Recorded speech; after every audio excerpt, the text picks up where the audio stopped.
पोरांनी सांगितलं उभा राहणार असेल तर गावात यायचं,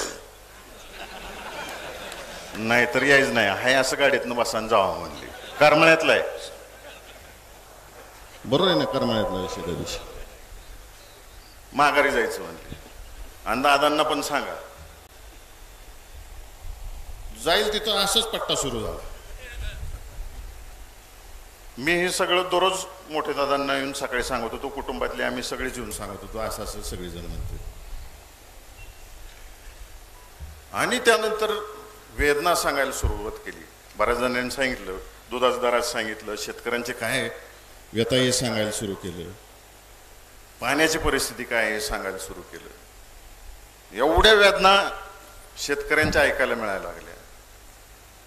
मग त्या दिवशी ठरवलं मी की आता माझ्यासाठी नाही मला उभं राहायचं. जसं मगाशी मी सांगितलं त्या गावात की कारभारी घरचा चांगला लागतो, कारभारी नीट असलं की घर नीट चालतं. या सोलापूर जिल्ह्यातील आणि माढा लोकसभा मतदारसंघातील लोकांना चांगला कारभारी पाहिजे.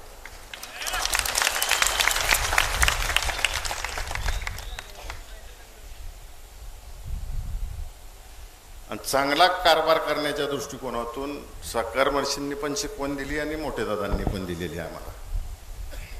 जनतेची कामं कशी करायची आणि वेळ कसा द्यायचा. आता तुम्ही सगळ्यांनी सांगायचं आहे काय निर्णय घ्यायचा. मी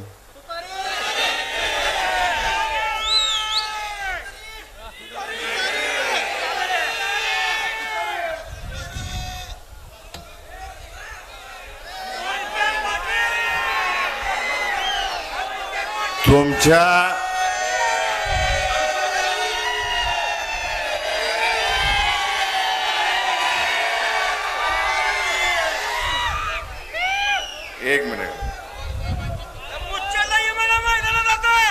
एक मिनिट